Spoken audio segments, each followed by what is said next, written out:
તાલુકાના શેરપુરા ગામના રહીશો દ્વારા આજરોજ મોબાઈલ ટાવરની કામગીરી સામે વિરોધ નોંધવામાં આવ્યો હતો। રહીશોના જણાવ્યા અનુસાર શેરપુરા ગામે બિનખેતીની પરવાનગી મેળવ્યા સિવાય તેમજ ગ્રામ પંચાયતની એનઓસી તથા આજુબાજુના રહીશોની સંમતિ કે એનઓસી લીધા સિવાય રહેણાંક વિસ્તારમાં રહેણાંક મકાનને બદલે લગોલગ ઇન્ડસ ટાવર લિમિટેડ નામની કંપનીને મોબાઈલ ટાવર બનાવવા માટે જગ્યા ભાડેથી આપવામાં આવી છે અને 400 ફૂટ ચોરસ જગ્યામાં 30 મીટર ઊંચો ટાવર બનવા માટે હાલમાં કામગીરી શરૂ કરવામાં આવી છે। ત્યારે ટાવરના રેડિયેશનની આજુબાજુના રહીશોને સ્વાસ્થ્ય અને જીવ જોખમમાં મુકાયો છે। સાથે જ રેડિયેશનના કારણે ગંભીર પ્રકારની બીમારી રહીશોને ભવિષ્યમાં થશે તેવી દહેશત વ્યક્ત કરવામાં આવી છે। ત્યારે તંત્ર આ કામગીરી બંધ કરાવે એવી માંગ કરવામાં આવી છે। મારું નામ છે નદીમ ભીખી। હું અહીં શેરપુરા ડેપ્યુટી સરપંચ તરીકે ફરજ નિભાવું છું। શેરપુરામાં આ એક સરફરાજભાઈ ટાળા છે, એમના ઘર પાસે જે ટાવરનું કામ ચાલે છે તો રવિવારના દિવસે સરફરાજભાઈએ ટેલિફોનિક મારી જોડે વાત કરી કે ભાઈ આ કંઈક કામ ચાલે છે ને અહીંયા આંગણવાડી 14-15 મીટરના નજીકમાં છે ને રેસિડેન્ટ એરિયા મારો છે ત્યાં એક જ મીટર છે તો આનાથી અમારો વાંધો છે અમને। અમે પંચાયતે કઈ રીતે પરમિશન, અમે કોઈ પંચાયતે પરમિશન આપી નથી ને અમે પંચાયત કંઈ જાણતી પણ નથી।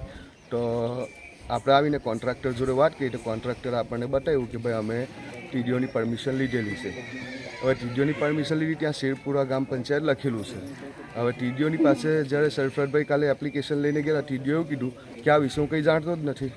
એટલે ટીડીઓને પોર્ટલ શું છે ખબર નથી પહેલાં તો, કેમ કે દેસાઈ સાહેબ જે 5 વર્ષ પહેલાં ટીડીઓમાં હતા એમના પોર્ટલથી આ એપ્લિકેશન અપ્રૂવ થયેલી છે। તો લાડુમોડ સાહેબ જે છે ટીડીઓ, એ ભાઈએ મારી જોડે ટેલિફોનિક વાત કરી કે આનો કંઈક મને નોલેજ પણ નથી ને મને ખબર પણ નથી અને હું જાણતો પણ નથી। તો વાત એ રહી કે ભાઈ તમે જાણતા નથી, ખબર નથી તો અપ્રુવલ આવ્યું કઈથી જે પોર્ટલ પર? હવે એવું કે તમે તપાસ કરો, તપાસનો વિષય તો ટીડીઓ સાહેબનો છે, પરવાનગી ટીડીઓ સાહેબ બી પંચાયત કઈ રીતે તપાસ કરે?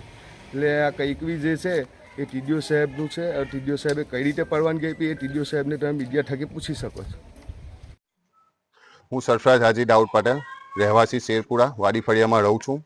અહીંયા એક ગંભીર સમસ્યા ઊભી થઈ છે। અહીંયા બધા વિલેજના મતલબ અહીંયા રેસિડન્સ એરિયા છે ને રેસિડન્સ એરિયાની નજદીક 100 ફૂટના ટાવરનું નિર્માણ થવા જઈ રહેલું છે। તો આ 100 ફૂટનો ટાવર અમારા ઘરથી 1 મીટરના અંતરે અને આંગણવાડીથી 14 મીટરના અંતરે એપ્રોક્સ આવેલો છે। તો મતલબ આનું રેડિયેશન અમોને નુકસાન પહોંચાડે એમ છે। બીજું કે અહીંયા રહેતા બુઝુર્ગો, પ્રેગ્નેન્ટ વુમનો ને બીજા નાના બાળકોના આની પર અસર થાય એમ છે। તો અમને સરકારશ્રી, કલેક્ટરશ્રીને બધે આવેદન આપેલું છે અને એની મંજૂરી નથી ગ્રામ પંચાયતે આપેલી કે નથી ટીડીઓએ આપેલી। કોઈ પણ જગ્યાએ એની મંજૂરી અમને જોવા મળેલી નથી।